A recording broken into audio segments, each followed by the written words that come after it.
सगळ्यामध्ये प्रमुख नेते अर्थातच बाकीच्या सगळ्या पक्षांचे उपस्थित होते, ज्याच्यामध्ये शरद पवार होते, ज्याच्यामध्ये उद्धव ठाकरे होते, राज ठाकरे होते आणि या सगळ्या नेत्यांनी नेमका या मोर्चामध्ये काय म्हटलेलं आहे संबोधित करताना ते बघूया.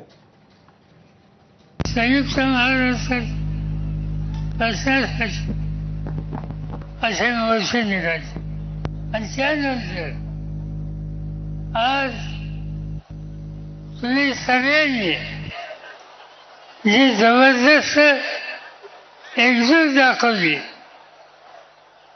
त्यातून संयुक्त महाराष्ट्र याची जी चळवळ होती त्याची आठवण होती. माझ्या आठवणीप्रमाणे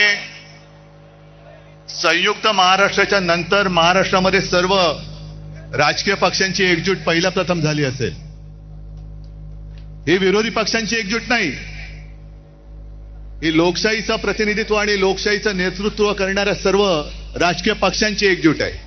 काँग्रेस पक्षाच्या माध्यमातूनच या संदर्भातलं वाचा फोडली गेली. त्यामुळे काँग्रेस पक्षाची या संपूर्ण मोर्चाच्या पार्श्वभूमीला, मोर्चाच्या एकंदर त्या ठिकाणी त्याच्या अगोदरची जी काही जी भूमिका आहे त्याला आणि मोर्चाच्या भूमिकेला पाठिंबा आहेच. काही ठराविक नेतेच उपस्थित राहणार किंवा ते सहभागी काँग्रेस पक्ष त्या सर्वपक्षीय मोर्चामध्ये कोणाला पाठवावा काँग्रेस पक्षाचा निर्णय आहे आणि त्यामुळे ताकदीने काँग्रेस पक्षाचे नेते येत आहेत हा महत्वाचा विषय. आम्ही सगळे वरिष्ठ नेते त्या ठिकाणी येणार आहेत ना. मग आता ते का नव्हते याचं उत्तर तुम्ही त्यांना विचारलं पाहिजे.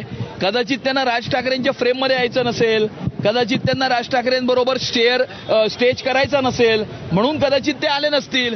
त्यामुळे महाविकास आघाडीकडे मोठ्या प्रमाणावर फूट पडलेली या मोर्चाच्या माध्यमातून दिसत आहे.